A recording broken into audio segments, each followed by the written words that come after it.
Good morning to everyone. Today we are going to learn just a single topic, work done in adiabatic reversible expansion. But it is quite little bit long. However, we will not take very long time and we will see one or two mathematical problems at the end of this topic, and that will be the end of this chapter. So tomorrow you have another class on this, and I hope we can have a revision class. That means কালকে আমার ক্লাসের কোনো lecture plan থাকবে না বা কোনো power point PPT থাকবে না। আমি তোমাদের কাছ থেকে কোশ্চেন করব যে তোমাদের কার কি সমস্যা আছে এই চ্যাপ্টারে। যদি কারো কোনো সমস্যা থাকে তাহলে সেক্ষেত্রে সেই কোশ্চেনগুলো রেডি করে রাখবা এবং আমরা সেখানে ডিসকাস করব। ঠিক আছে, তাহলে কালকে হবে এটা রিভাইজ ক্লাস, আর আজকে হলো এই চ্যাপ্টারটা মোটামুটি ক্লোজ।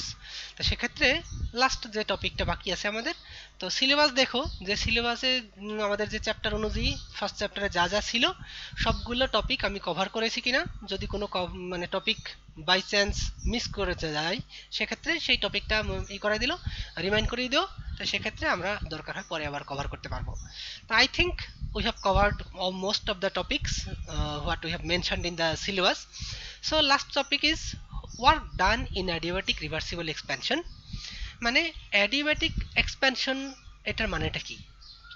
adiabatic আমরা টার্মটা যখন একদম ফার্স্ট বা সেকেন্ড লেকচারে আমরা এরকম কয়েকটা ডেফিনিশন বলেছিলাম, আইসোথার্মাল, অ্যাডিয়াবেটিক, তারপরে আরও আছে কি আইসোক্লোরিক, এরকম কয়েকটা টার্মগুলো বলেছিলাম।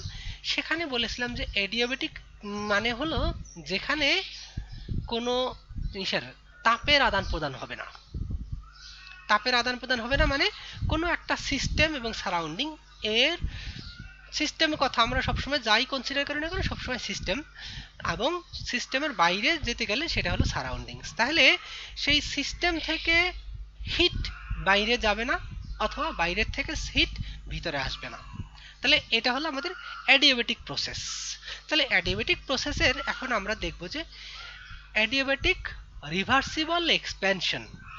তাহলে এই টার্মটা প্রত্যেকটা একটু দেখো, ওয়ার্ক ডান মানে কত পরিমাণ কাজ সম্পন্ন হয় in adiabatic process, reversible process মানে আমরা যদি এই প্রসেসটা যেখানে কোনো তাপের আদান প্রদান হবে না তাহলে সেক্ষেত্রে সেটা একবার এক্সপ্যান্ড করতে পারি, একবার কম্প্রেস করতে পারি। তাহলে সেই ক্ষেত্রে কি ঘটনা হয় সেটা তোমাদের কিন্তু আইডিয়া আছে যে যদি আমরা কোনো একটা সিস্টেম কনসিডার করি সেখানে বাইরের থেকে কোনো তাপের আদান প্রদান হবে না, তাহলে আমরা চাচ্ছি কি সিস্টেমটাকে এক্সপ্যান্ড করতে। তাহলে সিস্টেমটা যদি এক্সপ্যান্ড করি বাইরের থেকে কোনো তাপ না নিলে, তাহলে ভলিউম যদি বাড়ানো হয় তাহলে সেক্ষেত্রে কি হবে, কিছু পরিমাণ কাজ সম্পন্ন হবে, তাই না?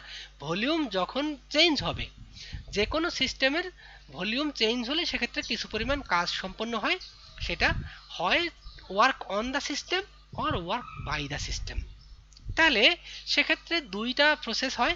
আমরা যখন প্রেসার ভলিউমের পরিবর্তনের কথা বলছি, কিন্তু যদি প্রিসাইসলি বলি যে ভলিউমের expansion, so expansion of a gas, that means we are performing some work due to expansion of the gas. তাহলে এখন ইন্টারনাল এনার্জি, যে বাইরের থেকে কোনো তাপ আমরা নিতে পারবো না, তাহলে সেক্ষেত্রে কিছু পরিমাণ কাজ সম্পন্ন হচ্ছে। তাহলে আলটিমেটলি ওই এনার্জিটা কোত্থেকে আসছে? কাজ মানেই তো কিছু এনার্জি স্পেন্ড করা বা কিছু এনার্জি করা, ট্রান্সফার করা একটা ফর্ম থেকে আরেকটা ফর্মে। তাহলে সেক্ষেত্রে টোটাল ইন্টারনাল এনার্জি যা আছে তাই থাকলো, কিন্তু এর তাপমাত্রাটা তখন কমে যাবে। কারণ হলো কি কিছু পরিমাণ energy, some of the energy has converted into work due to expand the system.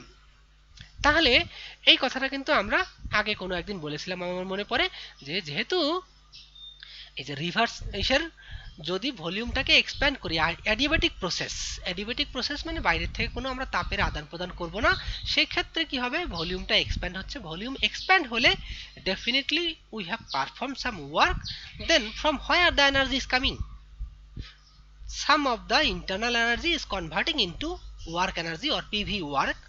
তাহলে সেই ক্ষেত্রে কত পরিমাণ কাজ সম্পন্ন হয়েছে সেই এনার্জিটা আমরা এখানে কিভাবে পাবো, then the system will cool down, কারণ কি তখন সেই সিস্টেমটা ঠান্ডা হয়ে যাবে, কারণ আগে যে টেম্পারেচারটা ছিল সেই টেম্পারেচারটা কিন্তু এখন আর থাকবে না, সেই ক্ষেত্রে এই টেম্পারেচারটা কুল হয়ে যাবে। এবং এটা মনে হয় লাস্ট ক্লাসে আমরা কিছু একটা ডিসকাস করেছিলাম এরকম। তো এখন দেখি তাহলে টোটাল অ্যাডিয়াবেটিক রিভার্সিবল এক্সপ্যানশনে কিভাবে কাজ হয় সেটা। তাহলে work done in adiabatic reversible expansion, এখানে স্টেপটা কি, value of V dP from adiabatic equation. So adiabatic ইকুয়েশনটা আমরা ক্লাসে দেখাইছিলাম এই যে এরকম। তাহলে এখানে কি ছিল, পিভি গামা ইকুয়াল কনস্ট্যান্ট, তাই না? এই যে value of PV gamma adiabatic expansion, PV কাজ আমরা আগের বারে পিভি ইকুয়াল কনস্ট্যান্ট এটা ছিল আমাদের নর্মাল যে সিস্টেম, কিন্তু এখানে আমরা পাচ্ছি কি অ্যাডিয়াবেটিক এক্সপ্যানশনের ক্ষেত্রে পিভি গামা ইকুয়াল কনস্ট্যান্ট। তাহলে এই টার্মটা যদি আমরা মনে রাখি, তাহলে value of V dP from adiabatic equation এটা আমরা বের করতে চাই। তাহলে for an adiabatic process PV gamma equal constant, তোমরা ডিফারেন্সিয়েশনের ইকুয়েশন জানো, এই যে ইউভি, এই যে আমি একটা ইকুয়েশন লিখেছি অথবা একটা ফর্মুলা সরাসরি, ডি অফ ইউভি, এই দুইটা অথবা এ বি যেভাবেই লেখো না কেন, এভাবে যদি একটা টার্ম থাকে দুইটাই ডিফারেন্সিয়েবল, মানে দুইটাকেই আমরা ডিফারেন্সিয়েট করতে পারি, তাহলে সেক্ষেত্রে যদি কনস্ট্যান্ট টার্ম থাকতো সেক্ষেত্রে কিন্তু আর আমাদের এরকম করে করতে হতো না, জাস্ট ডিএক্স ফর্মুলাটা চলে আসতো, ডিএক্স কে ডিফারেন্সিয়েট করলে যা পেতাম সেটা। কিন্তু এখানে আছে আমাদের ইউভি মানে এ বি দুইটাই কিন্তু ডিফারেন্সিয়েবল, তাহলে সেক্ষেত্রে আমাদের এই যে টার্মটা আছে পিভি গামা, এটাকে ইউ ধরো এটাকে ভি ধরো, তাহলে এই যে আমাদের যে ফর্মুলা ক্যালকুলাসের ফর্মুলা অনুযায়ী differentiation d UV equal V of d U plus U of dV, এই ফর্মুলাটা তোমরা সবাই জানো। তাহলে সেক্ষেত্রে এই ফর্মুলাটাই ব্যবহার করে আমরা এই যে ডি বাই ডিভি মানে ডিফারেন্সিয়েট করি ডি বাই ডিভি, তো সেক্ষেত্রে U P V gamma, P V gamma, তাহলে এটা ইউ এটা ভি, ভি গামাটা ভি দেখবা মানে ইউ হিসেবে পি এবং ভি হিসেবে এটা, তাহলে সেক্ষেত্রে এটাকে ডিফারেন্সিয়েট করলে মানে এই ফর্মুলা অনুযায়ী যদি সাজাই তাহলে হওয়া উচিত কি, ফার্স্ট টার্ম এই দেখি এটা লিখছি কি, ওই যে এই টার্মটা আগে লিখছি আমি, তাহলে ইউ ডিভি, তাহলে U dV U dV plus V d U, তাহলে এই ফর্মুলা অনুযায়ী লেখা যায়। তাহলে এখানে দেখো ডিফারেন্সিয়েটিং ইট উই হ্যাভ, তাহলে কনস্ট্যান্ট যে কোনো টার্মকে, যে কোনো কনস্ট্যান্ট টার্মকে যদি আমরা ডিফারেন্সিয়েট করি then we will get zero.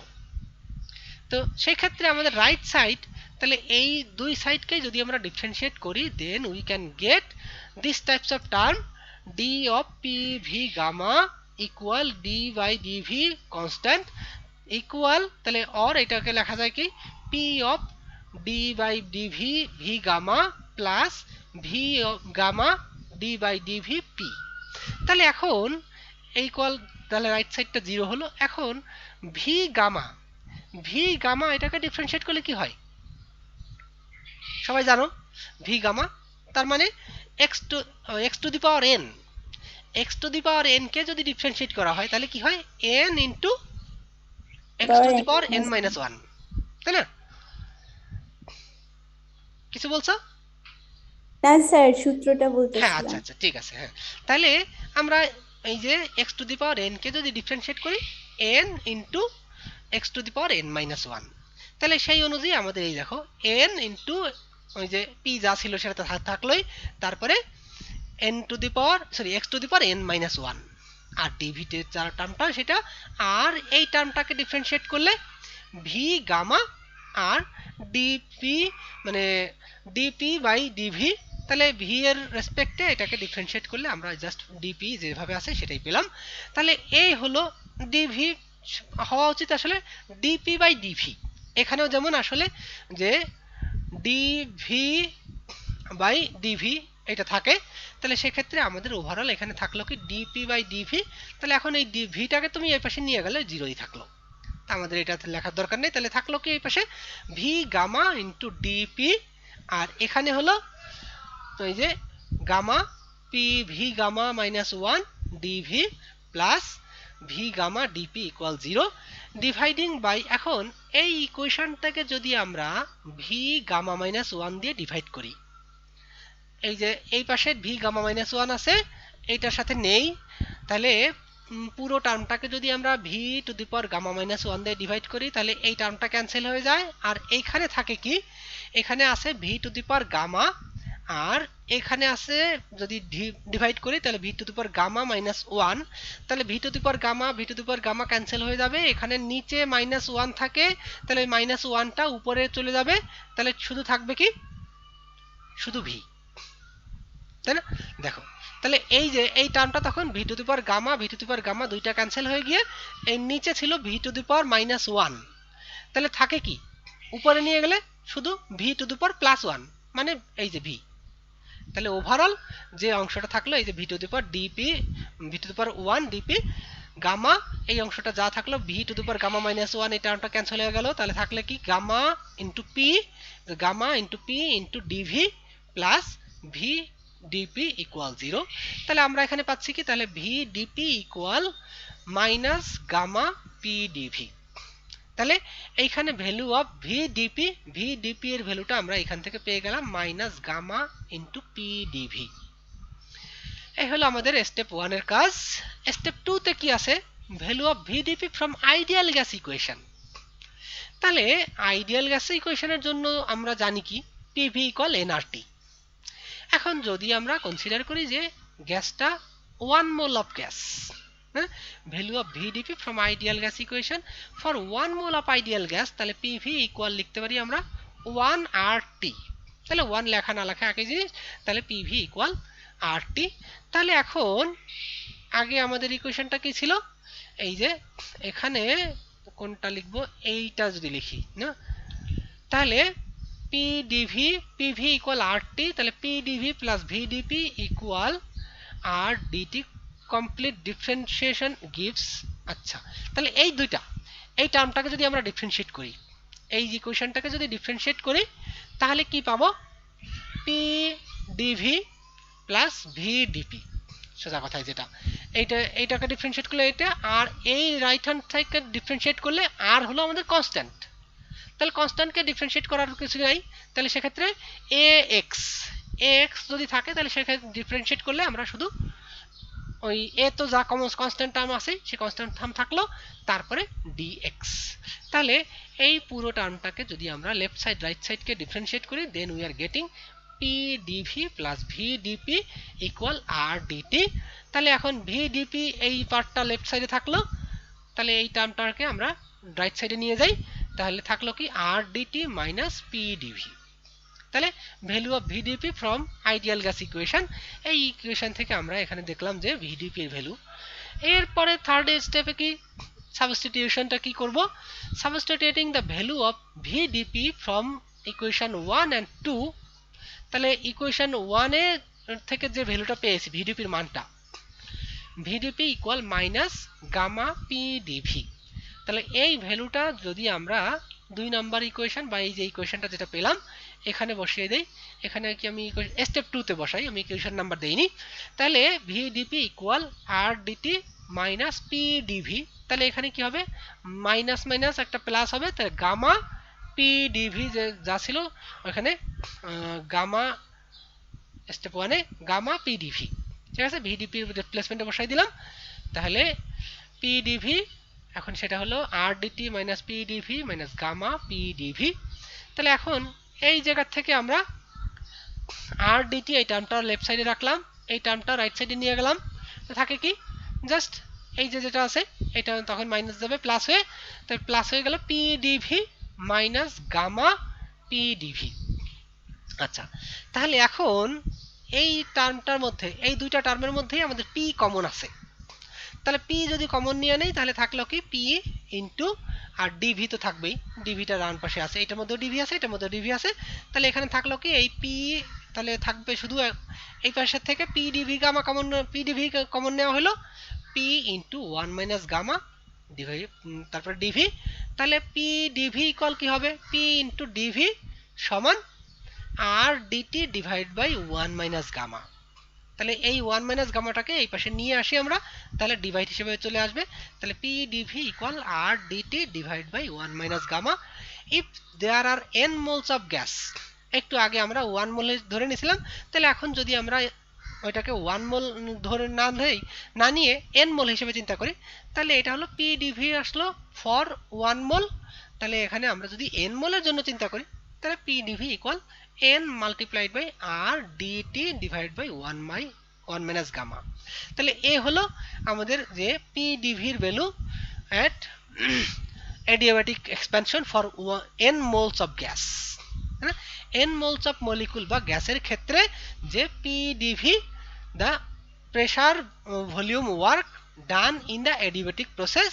এরপরে আর কি আছে, এখন integrating from T1 V1 T2 V2 with gamma constant. তাহলে এই যে এখন গামা কনস্ট্যান্টের রেসপেক্টে যদি আমরা এগুলোকে ইন্টিগ্রেট করি, তাহলে এই ইন্টিগ্রেশন যদি করতে চাই তাহলে টোটাল ওয়ার্ক ডানটা কত হচ্ছে দেখো। এই যে ইকুয়েশনটা, এই ইকুয়েশনটাকে আমরা যদি এই করি ডাব্লিউ ম্যাক্স পি ডিভি মানেই তো ওয়ার্ক ডান, তাই না? পি ডিভি মানেই হলো ওয়ার্ক ডান। তাহলে এই টার্মটাকে যদি আমরা ইন্টিগ্রেট করি P gamma constant P, sorry এটা না, তাহলে এই V two minus V one মানে কি পি ইন্টু ডিভি। এই ডিভিটাই হলো আসলে চেঞ্জ ইন মানে ভলিউম, ইনিশিয়াল ভলিউম থেকে ফাইনাল ভলিউমের ডিফারেন্সটা কত, কারণ আমরা এক্সপ্যান্ড করছি।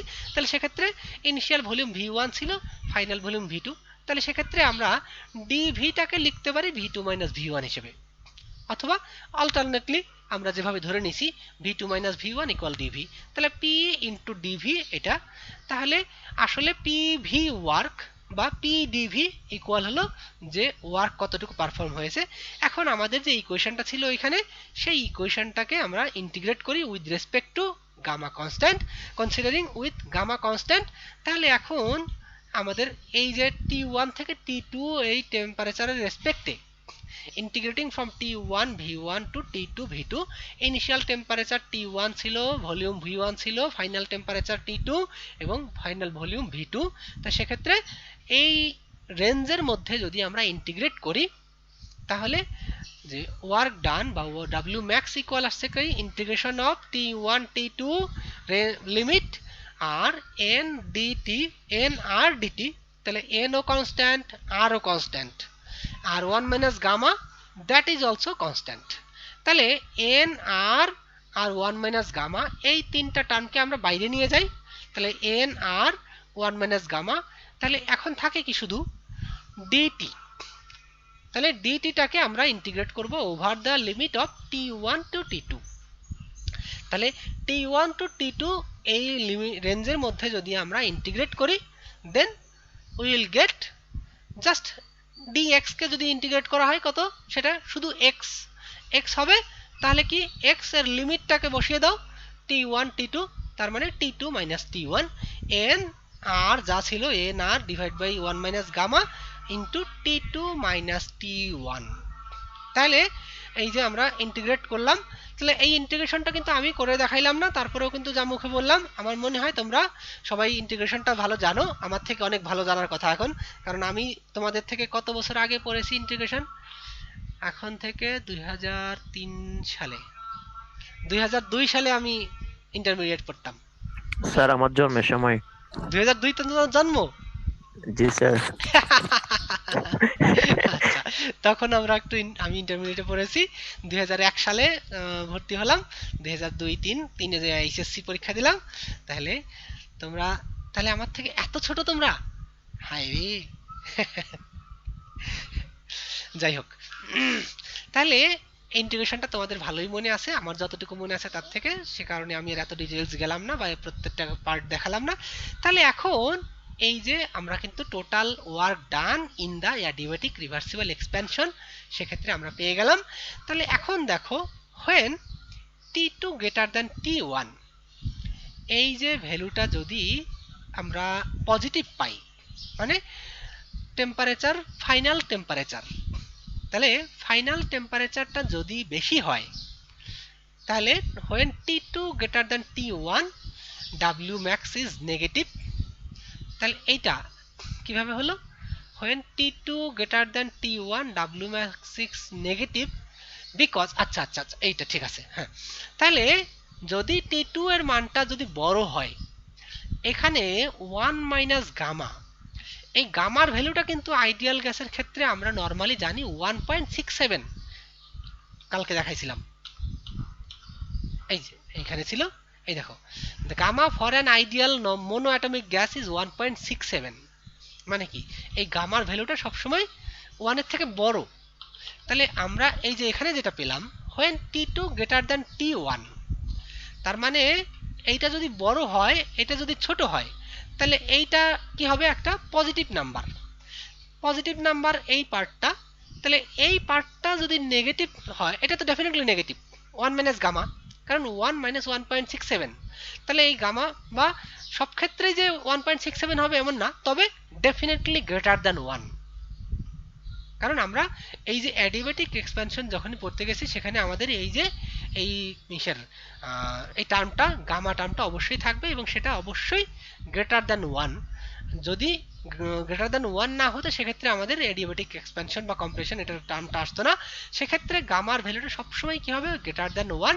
সো এই ডিনোমিনেটর মানে নিচের হর যে পার্টটা, এটা ডেফিনেটলি অলওয়েজ নেগেটিভ।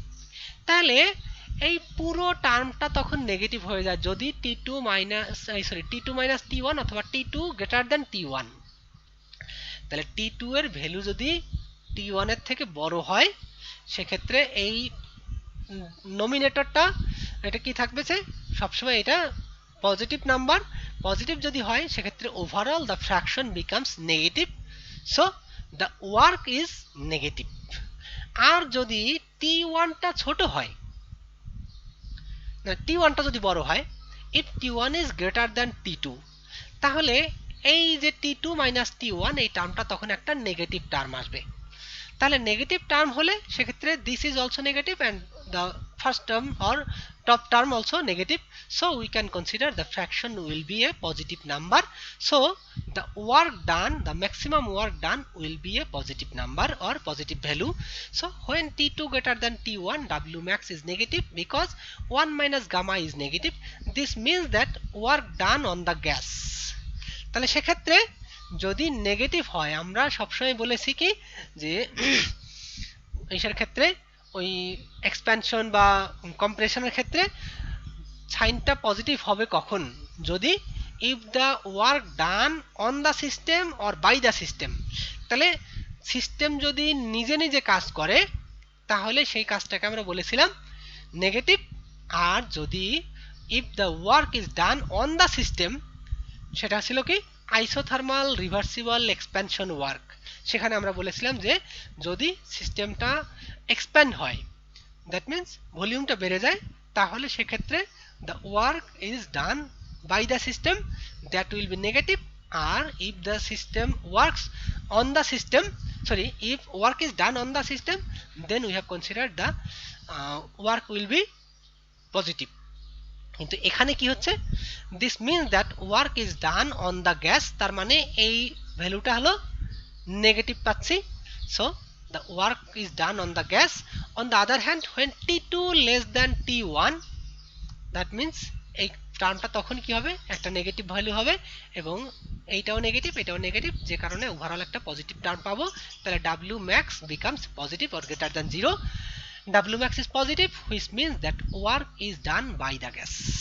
তাহলে এইটা একটু উল্টা, কিন্তু আমরা আইসোথার্মাল রিভার্সিবল এক্সপ্যানশনের ক্ষেত্রে যেভাবে বলেছিলাম, যখন গ্যাসের ভলিউমটা বৃদ্ধি পাচ্ছে, that means work is done on the system. On the system হলে সেক্ষেত্রে বলেছি এটা পজিটিভ, আর বাই দ্য সিস্টেম হলে সেক্ষেত্রে সেটা বলেছি নেগেটিভ। আচ্ছা, তাহলে এখন হলো আমরা একটা ম্যাথমেটিক্যাল প্রবলেম দেখি, খুব ছোট। At 25 degrees Celsius for the combustion of 1 mole of liquid benzene, the heat of reaction at constant pressure is given by, এই যে রিয়াকশন দিয়ে C6H6 লিকুইড, এটা কত 15/2 অক্সিজেন, মানে 7.5 মোল অক্সিজেন দরকার আমাদের, to form carbon dioxide plus 3 water, delta H equal এত value calorie দেওয়া আছে, what would be the heat of reaction at constant volume. আচ্ছা, এটা আগের একটা ইশারা, আমরা যেখানে হিট অফ রিয়াকশন এটা কতটুকু বলছে যে তাহলে হিট অফ রিয়াকশন আমরা বের করতে যাচ্ছি, what would be the heat of reaction at constant volume. তাহলে কনস্ট্যান্ট ভলিউমে তার রিয়াকশনের temperature change, sorry heat of রিয়াকশনটা কত, আমরা জানি কি delta H equal delta E plus delta N R T. তাহলে দেখো আমাদের এইখানে কোন কোন টার্ম জানা নেই। এটা হলো লিকুইড, এটা গ্যাস, গ্যাস লিকুইড। তাহলে আমরা এখান থেকে দেখব যে আমাদের এই যে ক্যালকুলেশনগুলো, এই ক্যালকুলেশনগুলো সবসময় কি হবে, শুধুমাত্র গ্যাসিয়াস মলিকুলের ক্ষেত্রে ক্যালকুলেট করতে হবে। কারণ হলো কি যে যদি লিকুইড বা সলিড কোনো থাকতে মলিকুল থাকে, তাহলে তার ভলিউম এক্সপ্যানশনটা একদম নেগলিজিবল লেভেলে হয়, যে কারণে তার দ্বারা ভলিউম এক্সপ্যানশন বা কম্প্রেশনের কারণে যে পরিমাণ কাজ সংগঠিত হবে that is negligible or we will not consider that at all. So when we calculate these types of problem, just think about the molecules which are in the gaseous form. তাহলে আমাদের দেখো এখানে কি কি রিয়াকশন আছে, রিয়াকশনের রিঅ্যাক্ট্যান্টের মধ্যে এটা liquid আছে, এটা গ্যাস আছে, তাহলে এটা গ্যাস আছে আর এটা লিকুইড আছে। সেক্ষেত্রে ডেল্টা এন এর ভ্যালুটা যদি বের করতে চাই, দেন ডেল্টা এন ইকুয়াল কি number of products, number of moles of products minus the number of moles of reactants. তাহলে প্রোডাক্টসের নাম্বার অফ মোলস আছে 6, তাহলে এই যে 6 আর এটা হলো 7.5 অর 15/2। তাহলে difference in, that means delta n, value of delta n, this is the np minus nr, 6 minus 7.5 1.5। তাহলে এখন এই ইকুয়েশনে আমরা সবগুলো ভ্যালু জানি কিনা, আর এর ভ্যালু কনস্ট্যান্ট জানি, টেম্পারেচার বলে দেওয়া আছে 25 ডিগ্রি সেলসিয়াস, আর ডেল্টা ই এটা আমাদেরকে বের করতে হবে। তাহলে ডেল্টা এইচ দেওয়া আছে 780980 ক্যাল। তো সেক্ষেত্রে আমরা সব ভ্যালু বসাই দিলাম, জাস্ট দেন সিম্পলি ক্যালকুলেট করো, এটা হলো ক্যালোরিতে আসলো, ক্যালোরি থেকে কিলো ক্যালোরিতে নিয়ে নিলাম। তাহলে এই হলো সিম্পলেস্ট। আমাদের এই ফর্মুলাটা একটু মনে রাখতে হবে যে আমরা delta H equal delta E plus delta N R T, এই ফর্মুলাটা কোনো এক জায়গায় ডিরাইভ করেছি। তো সেক্ষেত্রে এইরকম ফর্মুলা মনে রাখবা, এবং বইয়ের মধ্যে আরও কিছু এক্সাম্পল দেওয়া আছে, তোমরা নিজেরা চেষ্টা করবা। তো এই হলো আজকে আমার class. If you have any question or comments regarding this, then you are welcome. Sir